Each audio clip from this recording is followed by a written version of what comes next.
Oke, saya akan langsung masuk firman. Di sini dikatakan ya, kita pasti sudah tahu ayat ini, tetapi carilah dahulu kerajaan Allah dan kebenarannya, maka semuanya akan ditambahkan kepadamu. Kata dahulu itu dalam bahasa aslinya proton. Ya, saya nggak akan berpanjang-panjang di bagian ini karena pasti saudara semua sudah tahu ayat ini. Tetapi yang perlu kita tahu adalah kata carilah dahulu, dahulunya itu. Ya, dalam bahasa aslinya proton artinya terutama atau yang pertama dari semuanya. Jadi kalau dikaitkan dengan ayatnya itu maksudnya adalah hal pertama yang harus dicari sebelum mencari yang lain. Apa? Saudara, hal pertama yang harus dicari sebelum mencari yang lain. Nah, ini kalau kita baca konteksnya, ayatnya, ya, sebelum ayat-ayat sebelumnya, konteksnya itu begini. Bapak Ibu Saudara, kalau istilahnya ayatnya ada kata begitu ya, kalimat seperti itu ingin menyampaikan yang harus Bapak Ibu Saudara cari pertama itu adalah kerajaan Allah dan kebenarannya. Habis itu baru cari duit, cari nafkah.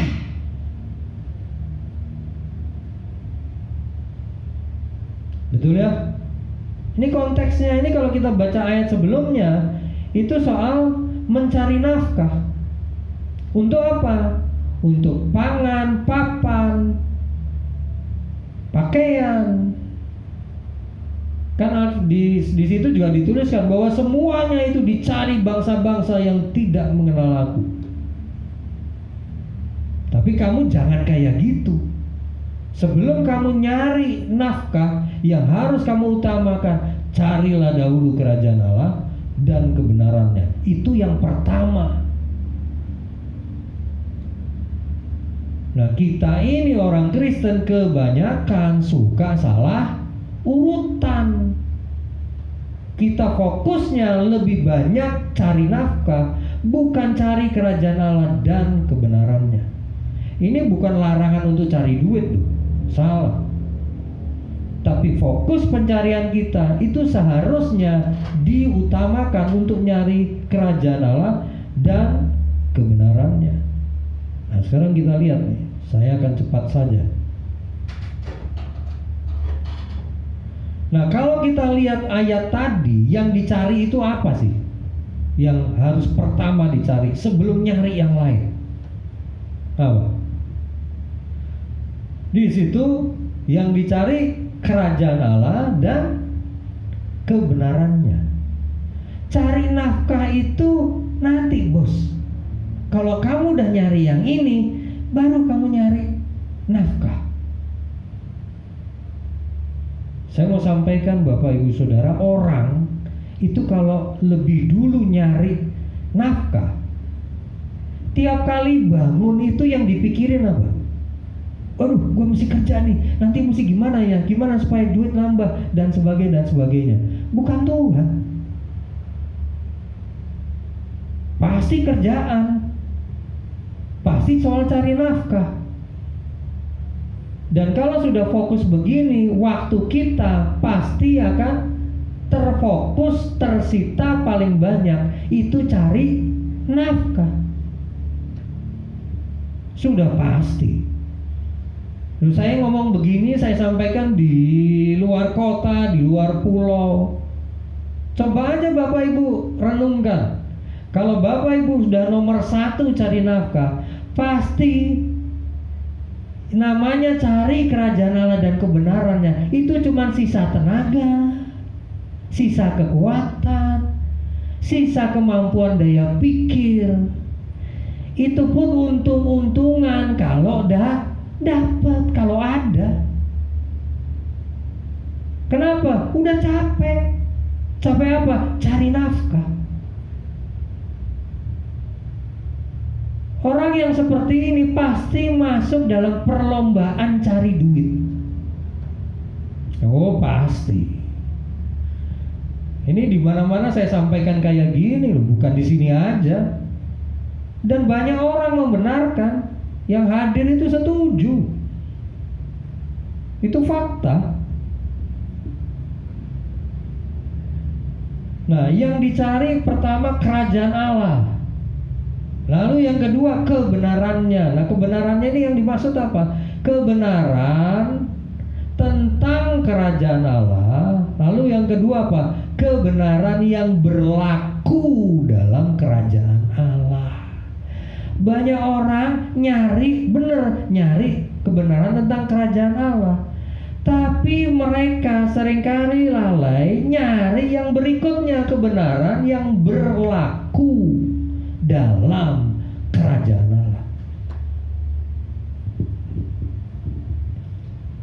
Saya mau sampaikan ya, begini nih. Ada orang-orang Kristen sudah berada dalam kerajaan Allah. Udah ketemu nih kerajaan Allahnya. Tapi bisnisnya, keuangannya itu ada di luar kerajaan Allah. Nah, kok bisa, Pak?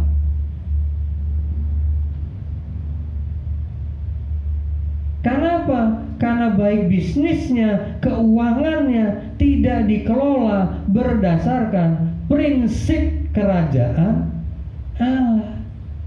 Ada orang Kristen sudah ada di dalam kerajaan Allah, begitu kena krisis, hancur kerjaannya.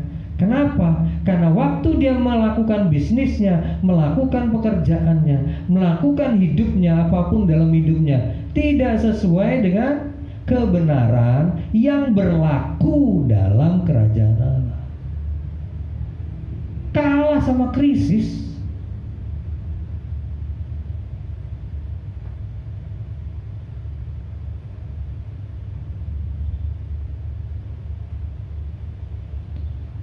Beberapa waktu lalu, Tuhan itu berapa tahun lalu tepatnya ya, saya lupa tahun berapa, udah lama.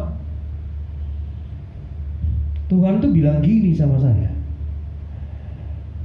anak-anakku itu banyak yang kalah oleh masalah keuangan dan bisnis. Jadi waktu itu lagi krisis ekonomi tuh, yang dulu ya, yang dimulai tahun berapa itu. Bukan karena aku tidak mau nolong mereka, itu Tuhan ngomong begitu. Tapi karena mereka itu sudah aku peringatkan, namun mereka ini tidak mendengarkan peringatanku. Sudah aku beritahu apa yang harus mereka lakukan, tapi mereka mengabaikannya. Bukan gak dikasih tahu apa yang akan terjadi, bukan gak dikasih tahu apa yang harus dilakukan, dikasih tahu. Tapi karena mereka lalai akan semuanya itu, mengabaikan semuanya itu, akhirnya kalah. Bukan Tuhan gak mau nolong. Itu berapa tahun lalu dan sampai sekarang masih terjadi. Jadi begini Bapak Ibu Saudara, kalau kita itu mengabaikan kebenaran yang berlaku dalam kerajaan Allah, walaupun kita rajin ke gereja sekalipun, tetap bakal kalah oleh keadaan sekarang.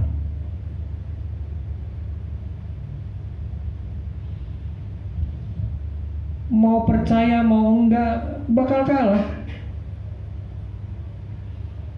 Ini ada satu hal yang Tuhan sampaikan ke saya. Saya dari tadi nahan untuk menyampaikan. Ini disuruh menyampaikan. Salah satu pesan Tuhan buat Bapak Ibu Saudara begini. Tuhan itu kasih tahu begini, bukan kebetulan mereka ini ketemu sama kamu. Ini ngomong sama saya. Bukan kebetulan mereka ini ketemu sama kamu. Nah, terus saya iya, memang nggak ada yang kebetulan, betul nggak? Nggak ada yang kebetulan. Nah, terus gimana, Tuhan? Jadi karena bukan kebetulan, itu semua sudah aku atur Kenapa kok mereka ketemu kamu? Supaya mereka itu bisa diselamatkan dari krisis keuangan dan ekonomi yang sedang terjadi sekarang dan yang akan datang. Ketemu kamu supaya mereka mengalami terobosan. Ketemu kamu supaya mereka bisa diselamatkan. Jadi bukan kebetulan mereka ketemu kamu.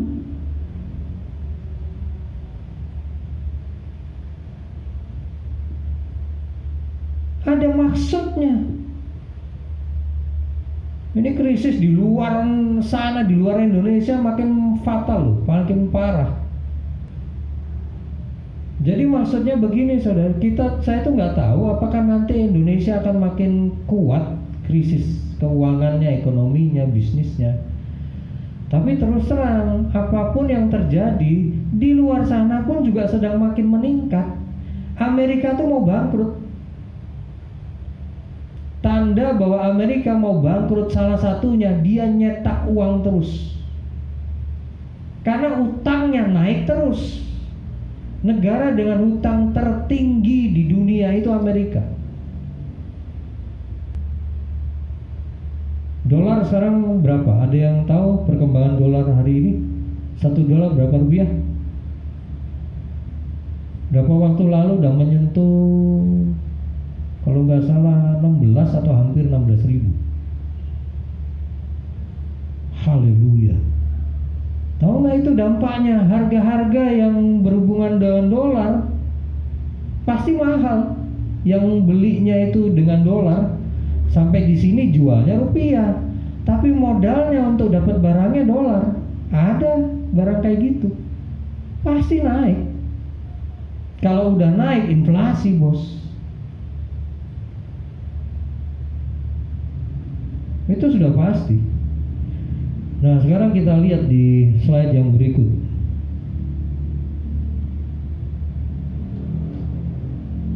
Jadi bukan kebetulan Bapak Ibu Saudara itu bertemu saya. Rupanya ada agendanya Tuhan. Dan Tuhan juga kasih tahu saya bahwa tugasmu yang terakhir ini berhubungan dengan kemakmuran yang akan datang. Kamu mempersiapkan orang Kristen untuk menghadapi, untuk memasuki, mengalami kemakmuran yang akan datang. Itu tugas saya yang terakhir. Itu sebabnya pelayanan saya dalam beberapa tahun belakangan ini, mujizatnya itu hampir semuanya itu soal keuangan dan bisnis.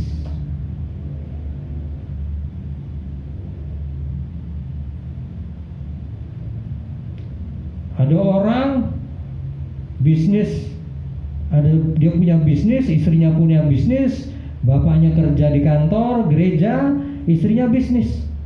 Itu macet bisnisnya. Nah, saya pas lagi main ke kantor itu, karena bosnya itu teman saya main ke situ. Waktu saya mau pulang, tiba-tiba Tuhan bilang, itu udah di pintu tuh, udah buka pintu kantor yang mau keluar nih.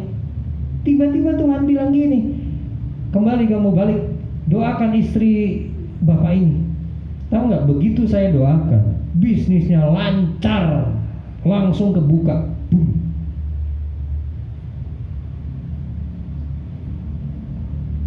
Langsung omsetnya meningkat, pecahkan rekor. Orang yang cerita ke saya setelah saya doakan. Ini baru salah satu contoh. Udah banyak contoh. Bisnis stuck, jalan.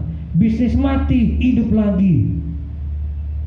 Orang gak punya bisnis, didoakan jadi punya bisnis. Itu udah banyak orang yang bersaksi. Jadi ini bukan 1-2 kasus, 1-2 orang, bukan. Udah banyak yang kesaksian ke saya, dari pendeta, pendoa, pengusaha, pekerja kantoran.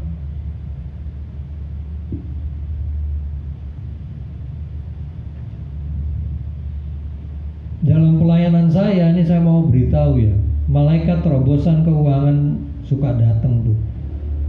Malaikat hikmat langganan datang. Udah berkali-kali di seminar malaikat hikmat itu datang. Malaikat keuangan datang. Makanya mujizatnya terjadi kayak gitu.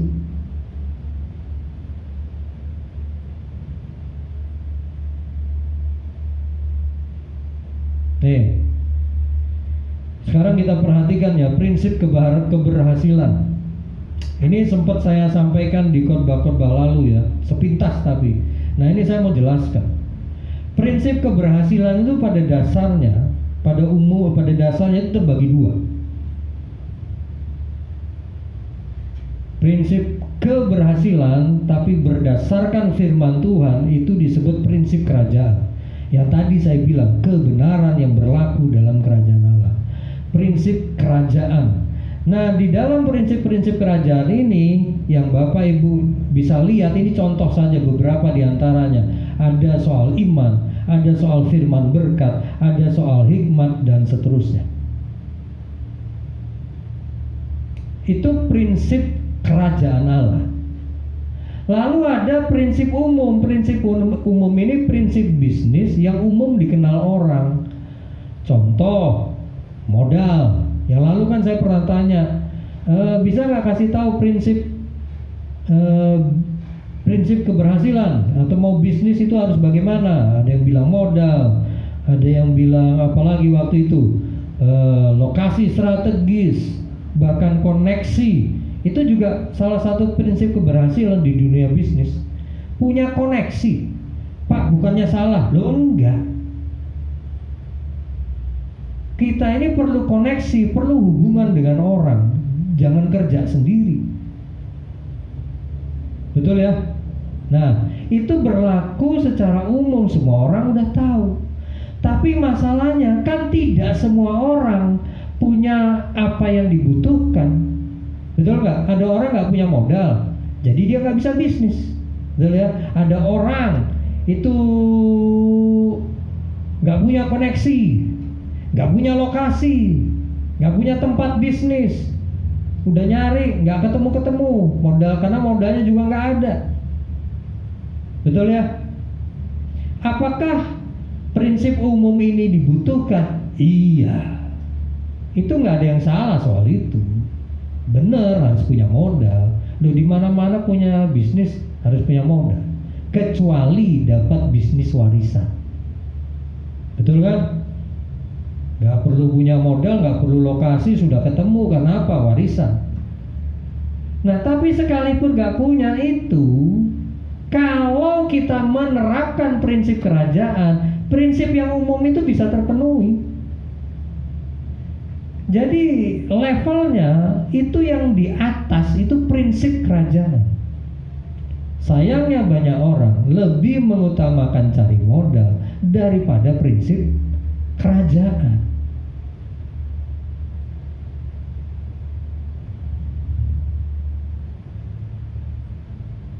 Oke, ada yang mau ditanyakan?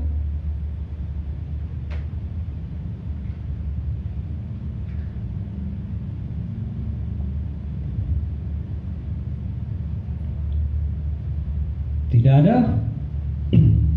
Kalau tidak ada saya lanjut. Oh sorry, ini perhatikan ya di catatan terakhir itu. Bila mendahulukan yang paling utama, maka yang secondary itu bisa datang. Saya udah dengar kesaksian-kesaksian itu di seminar-seminar keuangan yang saya adakan. Itu sudah ada pengusaha kesaksian. Nggak punya modal, jadi punya modal. Nggak punya lokasi, dapat lokasi.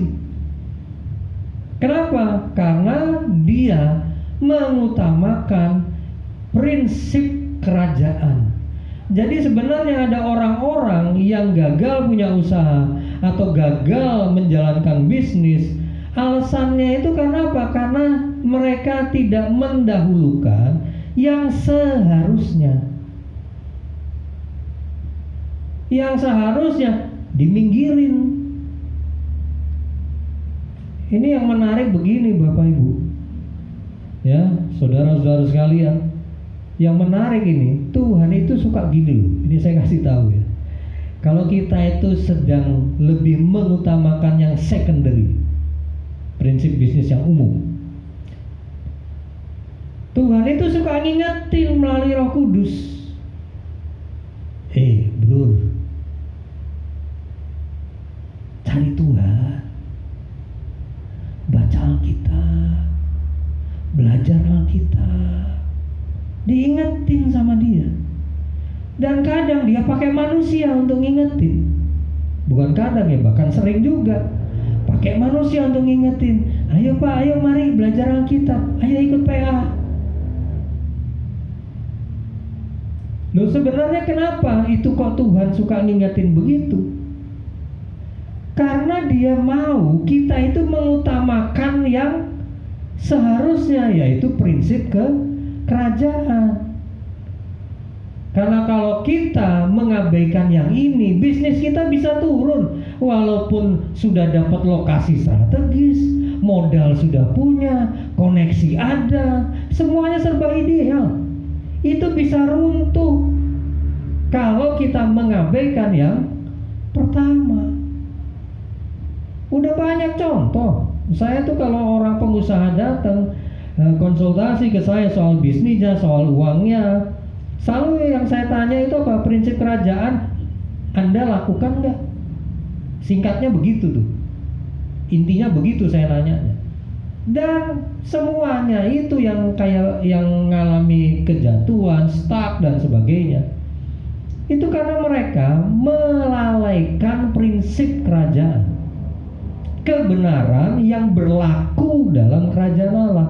Nah, karena bisnisnya di luar kerajaan Allah, nggak tahan goncangan, akhirnya turun.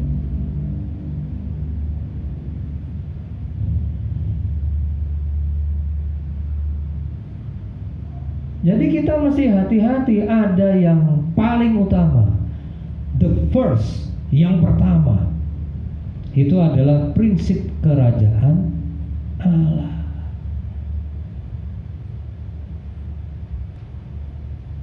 Ini contoh soal persembahan persepuluhan, saya nggak akan bacakan Bapak Ibu.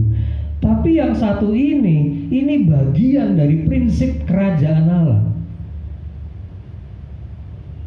Udah banyak kasus datang ke seorang, banyak orang punya kasus masalah keuangan. Mereka kalah terhadap masalah keuangan, bisnisnya mulai down. Saya salah satu yang saya tanyakan pertama itu soal persepuluhan. Dan tahu apa yang terjadi?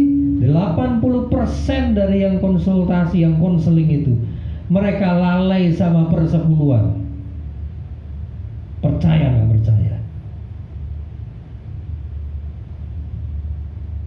Belum lama ada orang, rumahnya tadinya gede sih enggak, tapi bagus.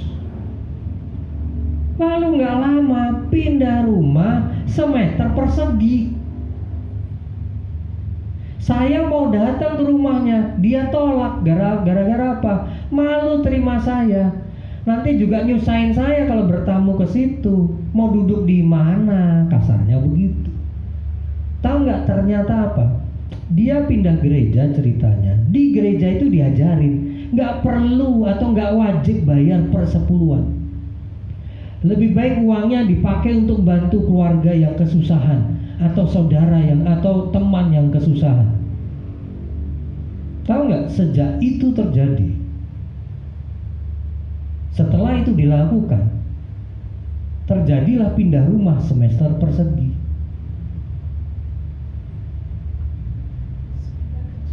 Semeter persegi apa? Sorry, itu loh rumah kecil. Dulu ada istilahnya kok, semeter persegi. SSSS, triple S. Apa katanya tuh? Singkatannya apa tuh? Dulu tahun berapa itu viral. SSS. Rumah kalau semeter persegi, sorry. Sangat sederhana, terus apa? Susah. Jadi maksudnya itu dari kamar, dapur, semua di situ. Bayangin buang air kemana? Mereka keluar kalau buang air.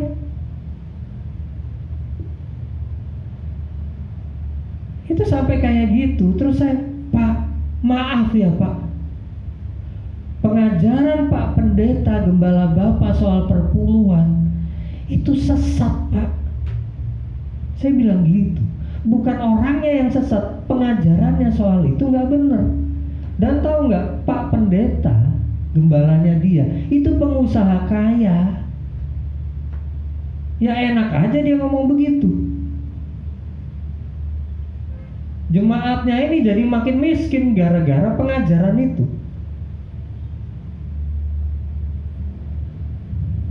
Wah, saya udah ini deh, setelah saya dia tutup teleponnya. Ya udah. Sampai hari ini masih rumah SSS, masih tinggal di situ. Jadi makin terpuruk ceritanya. Nah, kalau bisnis kita turun, kita harus koreksi diri. Prinsip mana yang saya langgar? Prinsip kerajaan Allah yang mana yang saya abaikan? Itu kita mesti koreksi tuh. Nah, salah satunya itu soal persepuluhan. Nah, ini saya mau nanya nih. Persepuluhan itu kan kita diminta nih sama Tuhan untuk bayar persepuluhan. Sementara ada orang bilang, ada orang ngajarin, Tuhan kita ini gak perlu kasih persepuluhan karena Tuhan gak butuh uang kita. Sekarang saya tanya, kita bayar persepuluhan itu untuk memberi ke Tuhan karena Tuhan butuh uang kita atau karena apa coba? Coba perhatikan aja ayatnya. Kalau baca ayatnya, yang butuh persepuluhan itu siapa coba? Tuhan. Siapa coba? Di ayatnya aja udah ketahuan. Lalu orang bilang, Tuhan gak butuh perpuluhanmu, gak butuh uangmu. Ya gak usah dikasih tahu, Tuhan emang gak butuh uang kita. Ini maaf Bapak Ibu sekalipun misalnya nih, Bapak Ibu Saudara gak kasih persembahan ke gereja ini, bukan berarti lalu Tuhan itu akan membiarkan kebutuhan pelayanan tidak terpenuhi. Jangan salah loh. Tuhan itu gak butuh uang kita. Kita kadang lupa ngomong kayak gitu tuh. Orang yang ngajarin ini ada hamba Tuhan ngomongnya gitu, dia lupa kalau dia punya uang itu juga Tuhan yang kasih. Bisa ngerti ya? Loh, bagaimana mungkin Tuhan butuh uang kita? Uang kita aja dari Tuhan. Itu mikirnya udah salah itu. Dari mana Tuhan butuh uang kita? Kita aja punya uang gara-gara Tuhan yang ngasih. Coba nggak dikasih Tuhan, nggak dikasih sama Tuhan uang, bisa makan nggak? Bisa Pak. Caranya gimana? Barter. Ya udah barter aja. Lama-lama habis barang di rumah.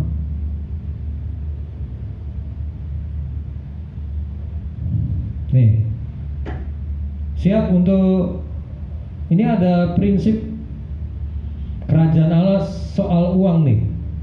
Ini nanti di akhir saya akan sampaikan soal itu. Tapi perlu kita ketahui, Tuhan itu tidak butuh uang kita. Kalau kita lihat ini, oh ya tadi belum jawab. Persepuluhan itu siapa sebenarnya? Itu siapa coba? Hah? Ada yang bisa jawab? Buat Tuhan Pak? Enggak. Buat siapa? Saya baca tuh itu. Udah jelas kok. Disuruh bawa persembahan persepuluhan ke dalam rumah perbendaharaan supaya apa katanya? Persediaan makanan di mana? Di rumahku. Loh, berarti Tuhan yang makan dong? Bukan. Orang kalau bilang, loh berarti Tuhan yang makan. Aduh, itu mah bodoh banget. Yang makan siapa coba? Yang tinggal di rumah Tuhan. Ya yang melayani di rumah Tuhan. Kemarin saya kasih ini ya hikmat hari ini di grup. Baca nggak tuh? Itu saya sampaikan, loh kita tuh bayar perpuluhan karena apa? Yang paling akhir, poin terakhir, itu untuk hamba Tuhan dan pelayanannya. dalam kurung gereja, kalau hamba Tuhan gereja. Untuk hamba Tuhan dan pelayanannya, atau untuk pelayanan gereja. Loh, kenapa? Karena mereka ini sudah melayani kita. Itu sebagai tanda terima kasih. Engkau sudah dilayani, sudah didoakan, sudah diajari, sudah dikorbain, sudah dikonseling, dan sebagainya. Udah dapat jawaban dari masalahmu ketika konseling, dan seterusnya. Itu sebagai tanda terima kasih. Tuhan itu suka sama orang yang tahu berterima kasih. Dia itu menghendaki kita tahu terima kasih. Nanti baca ini ya, waktu ada 10 orang buta datangi Tuhan Yesus. Baca cerita itu. Nanti pasti akan narik kesimpulan. 10 orang istilahnya sudah dapat arahan Tuhan. Mereka pergi, disuruh basuh matanya yang buta di kolam. Begitu balik, begitu ke sana, udah dibasuh matanya, sembuh. Tapi dari 10 ini yang kembali ke Tuhan Yesus untuk terima kasih cuma 1 orang. Yang 9 ngilang. Lalu Tuhan tanya sama yang 1 yang kembali ini, mana yang 9? Wah, gak tahu guru. Yang 1 kembali untuk terima kasih. Jadi Tuhan cari ini orang-orang mana udah disembuhkan, kok gak berterima kasih.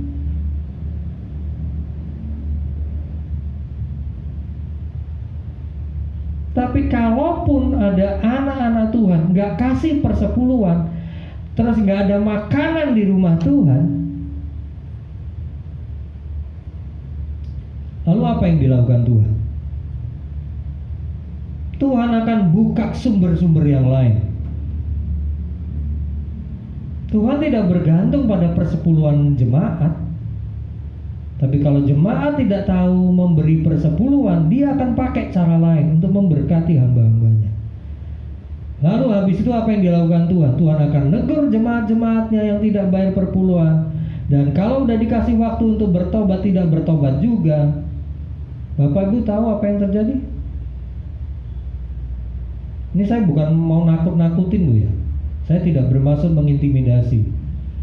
Saya sudah soalnya udah berkali-kali tuh ada pendeta nanya saya, jemaat saya nggak kasih perpuluhan Pak. Kok dia tenang-tenang saja? Saya bilang, Pak, dia lagi dikasih kesempatan untuk bertobat. Jadi dia kayaknya masih jaya-jaya. Tapi setelah sekian waktu, kalau dia tidak bertobat, penghakiman akan datang. Bener. Berapa waktu kemudian saya ketemu sama pendeta ini. Dan pendeta ini cerita, betul kata Bapak, sekarang ini orang bangkrut, dia sakit keras. Udah dikasih kesempatan bertobat.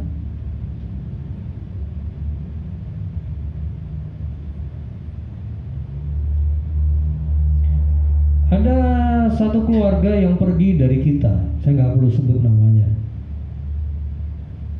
Saya tuh pernah doa, Tuhan ini orang gimana ya? Terus Tuhan bilang gini, Tuhan kasih tahu, aku masih kasih kesempatan dia bertobat. Jadi dia masih baik-baik saja sekarang. Tapi kalau dia nggak bertobat juga, karena dia fitnah saya, menghakimi saya, ninggalin saya, ya udah dikasih waktu untuk bertobat. Tapi kalau waktunya udah habis dia belum bertobat, penghakiman akan datang ke dia.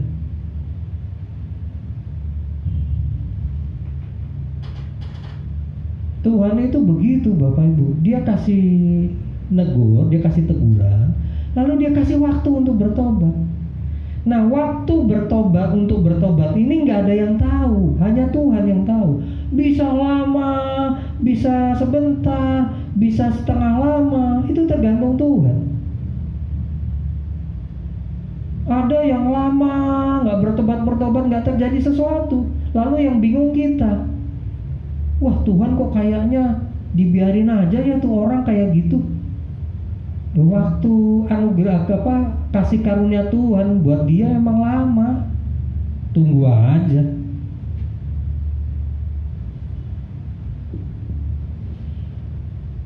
Oke, kita lihat ya. Nih 3 hikmat keuangan. Ini saya akan akhiri di bagian ini nih. Saya pernah sampaikan sebenarnya di webinar, tapi saya mau ulang supaya paham nih. Ini Tuhan sendiri yang ngomong ke saya. Ada 3 hal soal keuangan, kebenaran yang harus kamu lakukan. Perhatikan ya. Kalau nggak mau kalah dengan masalah keuangan, 3 hal ini pegang. Uang jangan terlalu dicari. Apa? Jangan terlalu dicari. Ini orang yang masuk perlombaan kerja keras, perlombaan cari uang. Ini masuk poin yang pertama ini, melanggar poin yang pertama. Kalau udah nggak punya waktu atau mengabaikan mencari Tuhan, lebih cari duit, itu sedang melanggar yang pertama. Terus hal yang kedua, kebenaran atau hikmat keuangan yang kedua, uang jangan terlalu disimpan. Orang yang melanggar ini biasanya terlalu berhemat. Berhemat itu perlu, tapi ada takarannya. Kalau udah keluar dari takaran, ngelanggar yang nomor 2 ini. Boleh berhemat, tapi jangan terlalu berhemat. Nah, yang poin ketiga itu jangan terlalu keluarkan. Ini maksudnya boros. Pak, menikmatin hidup lah Pak. Kau.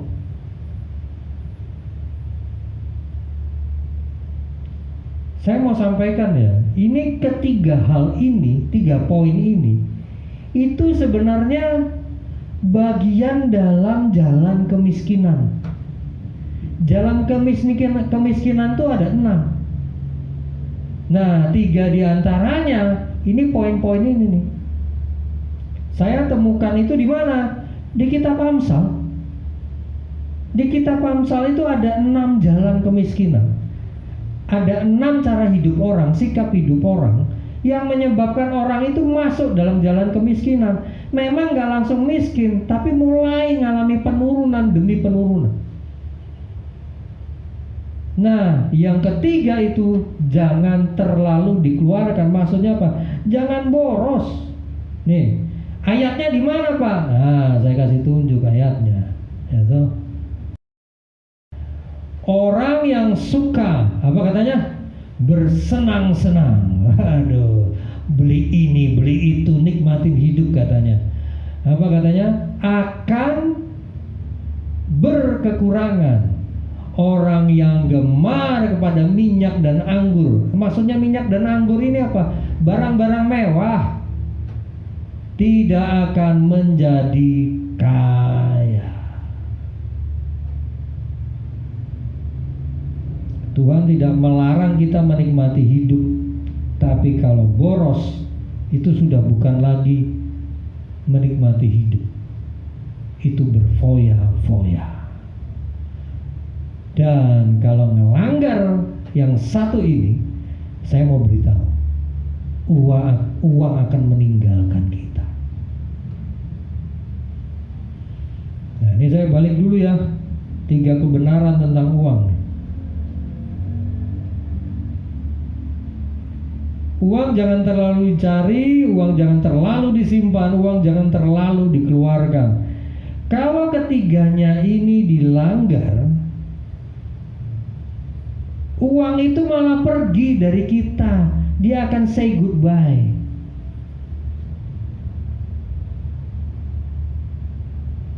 Terlalu nyimpen duit, uang, goodbye bos, pergi dia.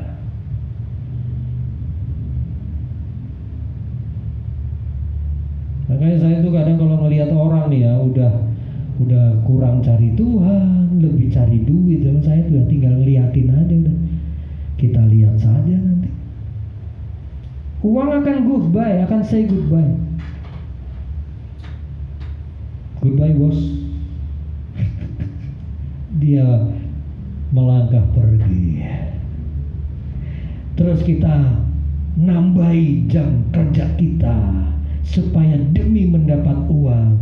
Tapi percuma, karena apa? Udah say goodbye uangnya. Akhirnya kita makin kerja keras, terus sakit, masuk rumah sakit, uang yang sudah diperoleh dari kerja keras akhirnya hilang. Goodbye bos. Terlalu nyimpen duit sama goodbye. Susah, kita mau cari duit juga percuma, nggak bisa, dia cenderung pergi. Praktekin aja, coba aja tahan uang terus. Pak, kebutuhan banyak Pak. Iya, Tuhan juga tahu kok. Hidup kita itu di tangannya Tuhan, dalam kendali tangannya Tuhan. Udah nggak usah khawatir. Kamu malas nggak? Enggak Pak. Ya udah, kamu ngerjain sesuatu kan yang dipercayakan Tuhan ke kamu. Iya, ya sudah. Udah bayar perpuluhan belum? Sudah Tuhan. Ya sudah, tenang saja. Jadi kalau terlalu nyimpen duit, uang juga pergi. Ayatnya apa? Orang yang terlalu berhemat itu akan mengalami kekurangan atau kemiskinan. Itu ada ayatnya. Jadi jangan coba-coba terlalu nahan uang. Kalau bisa jangan keluar lah. Aduh, udahlah, aduh hemat-hemat ya. Sengsara itu keluarga. Ya yang sewajarnya nggak apa-apa. Memang ada ayat juga ngajarkan kita itu boleh berhemat, tapi lalu dapat peringatan. Tapi jangan terlalu berhemat. Boleh berhemat, nggak ada yang larang. Itu malah bijak orang berhemat. Tapi kalau terlalu berhemat itu sudah bukan bijak lagi. Kalau uang udah goodbye, ya udah. Nah, kesemuanya itu sebenarnya, ini perhatikan ya, siapa mempercayakan diri pada kekayaannya, nah di dalamnya itu uang, akan apa? Akan apa? Jatuh, bangkrut. Gereja itu udah ada yang bangkrut loh. Saya mau beritahu, gereja aja ada yang bangkrut. Kenapa? Terlalu ngandelin uang. Nih, ada sebagian orang yang mengejar uang sehingga sudah tidak menuruti lagi apa katanya? Ajaran Kristen. Lalu mereka tertimpa banyak penderitaan yang apa katanya? Menghancurkan hati mereka.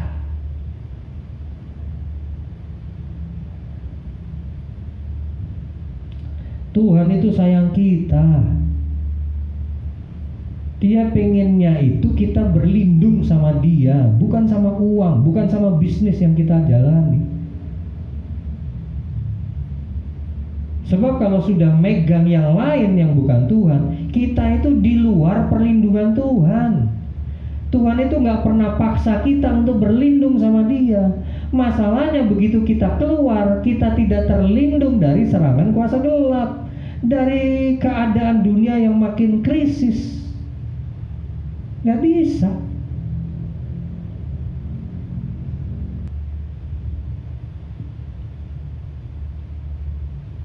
Wah, udah jelas Pak.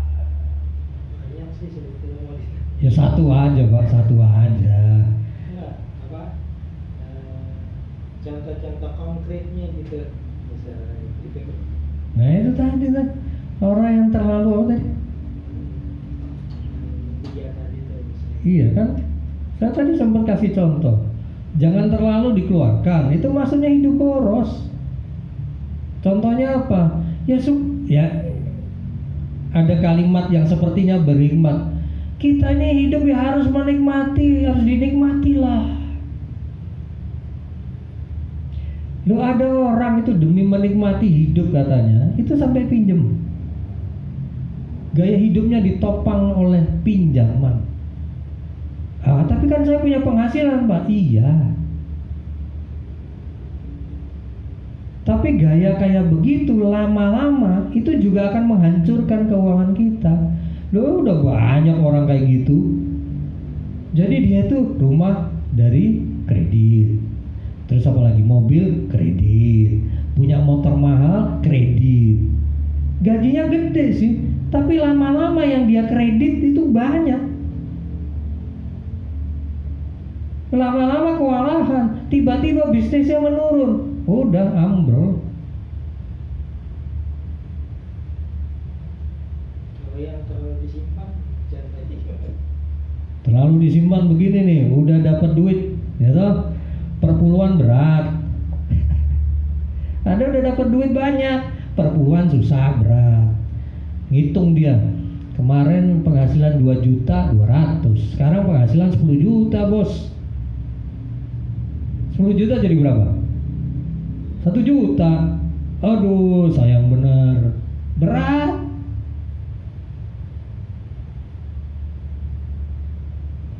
Jadi maksudnya orang yang terlalu menyimpan, dia tuh berusaha sekali supaya uang tuh nggak keluar. Sampai ngeluarin uang kecil aja berat. Orang begini ujung-ujungnya pelit. Pelit sama Tuhan, pelit sama manusia. Itu kalau udah pelitnya over sampai sama Tuhan pun dia pelit. Nabur enggak, perpuluhan susah.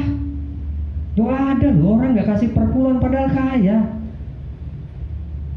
Jangan dikira loh orang-orang emang yang susah ngasih perpuluhan yang uangnya pas-pasan. Udah banyak. Saya udah banyak dengar cerita kaya, penghasilannya besar, perpuluhan tidak. Karena banyak perpuluhan. Hitung dia, penghasilan udah 1 M, hitung aja perpuluhannya berapa. Udah, tadi kan saya udah cerita, ada pendeta teman saya, itu jemaat saya nggak ngasih perpuluhan pak, nggak pernah itu. Kalau untuk makan gimana? Kalau makan maunya sederhana aja ya. Maksudnya kan mirip. Iya. Tapi ada orang yang maunya makan enak-enak. Itu yang mana jadi salah? Yang terlalu diirit apa yang terlalu boros? Jadi harusnya gimana? Duh, Ada dua-duanya Pak. Hah? Ada Iya makanya. dua-duanya. boros salah, Ah, boros. terlalu ngirit juga salah. Iya jadi ya. Iya, dua-dua itu nggak boleh. Sedang-sedang aja maksudnya. Kalau ini saya gini loh, gunakanlah uang itu dengan hikmat dari Tuhan. Loh gimana Pak? Ya udah nanti Tuhan akan kasih hikmat melalui apa? Melalui firman. Makanya belajar Alkitab itu penting. Kita itu kan kadang-kadang sebenarnya kekurangan hikmat untuk mengetahui mana yang dikeluarkan dan mana yang tidak. Loh sekarang gini aja, misalnya ada pengeluaran besar dan itu memang harus keluar. Uangnya ada sih, tapi kalau dikeluarkan nanti jadi kebutuhan lain jadi kurang. Itu bagaimana caranya Pak? Loh kalau itu harus keluar, ya sudah keluarin. Loh, nanti kebutuhan ini nggak bisa Pak. Kan ada ayat Alkitab ngomong, kesusahan sehari cukuplah sehari. Terus yang itu gimana Pak? Ya udah tenang aja, nanti ada berkatnya sendiri. Tuhan kan nggak ninggalin kamu. Jadi tanpa sadar gini loh, orang itu kalau udah terlalu megangin duit, tanpa sadar dia itu sedang berpikir Tuhan itu tidak ngelihat dia atau Tuhan nggak bisa mencukupkan dia. Tapi kalau misalnya kita tanya sama orang ini, kamu percaya nggak Tuhan sanggup mencukupkan?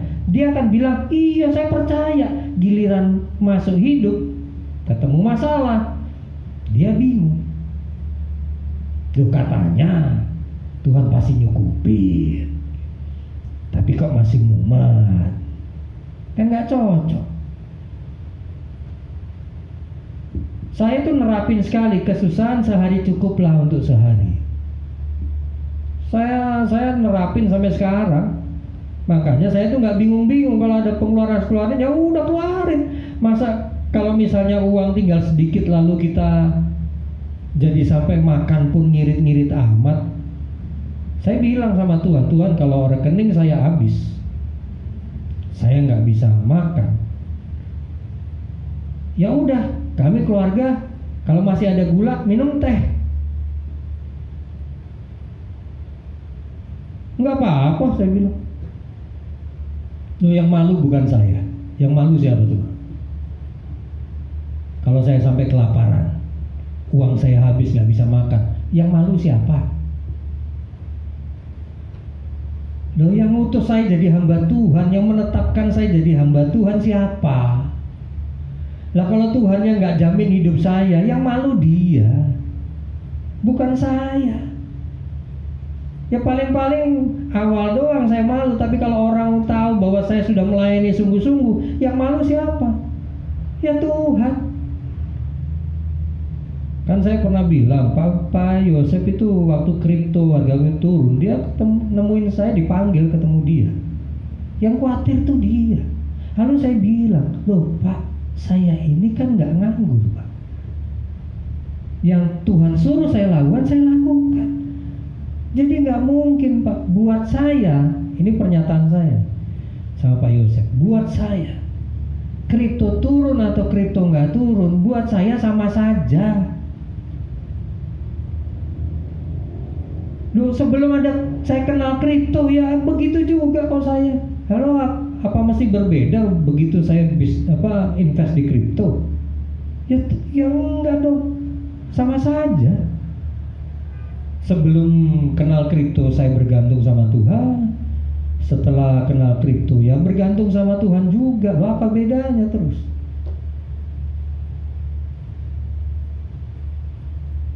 Nah kalau berani mati, ya sudah. Berani kelaparan, iya. Berani miskin, berani. Ya sudah. Karena barang siapa mengasihi nyawanya, apa katanya? Dia akan kehilangan nyawanya. Orang yang terlalu nyimpen duit, yang terlalu ngirit, itu sebenarnya nggak sayang, itu sayang nyawa. Kalau mau ditarik, ujung-ujungnya sayang nyawa.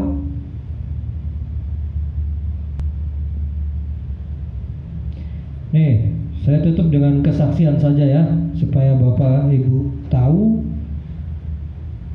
bahwa Tuhan itu tidak bergantung sama uang. Jadi dia bisa ngidupin kita kalau kita punya uang. Itu salah besar. Dia nggak butuh uang untuk mencukupkan kita. Caranya macam-macam. Ada kalanya dia pakai uang, iya. Tapi bukan berarti Bapak Ibu harus punya uang lalu kebutuhan dicukupi. Itu salah. Masih ingat kesaksian saya waktu di Nias yang saya bagi amplop isinya uang transport buat jemaat yang hadir di seminar? Masih ingat nggak? Tahu ceritanya?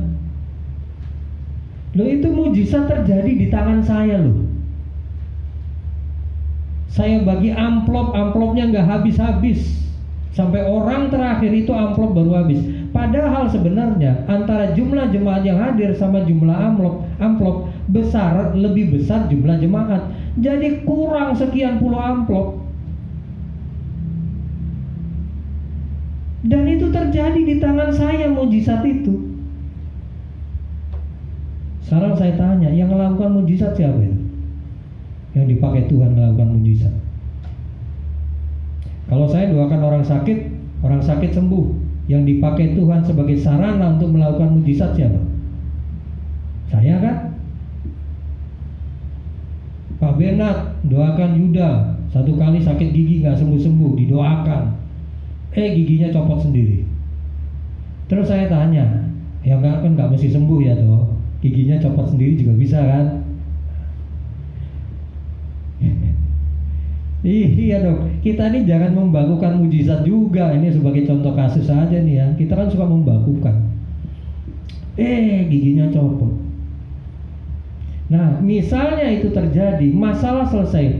Pak Bernard yang mendoakan, yang dipakai Tuhan melakukan mujizat itu siapa? Pak Bernard kan? Ada alatnya Tuhan. Jadi waktu itu saya udah kayak Tuhan Yesus yang mecah 5 roti 2 ikan. Terjadi di depan mata saya, yang bagi saya.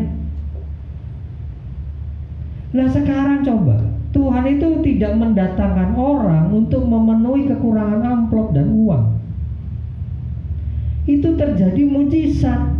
Amplopnya berlipat ganda, uangnya juga berlipat ganda. Tuhan itu ngomong sama saya begini loh, coba kamu perhatikan itu, aku butuh uangmu enggak? Itu bukti bahwa aku tidak butuh uangmu. Mujizat bisa terjadi. Yang jadi pertanyaan yang sebenarnya adalah, kita ini bergantungnya sama siapa? Sama duit atau sama Tuhan?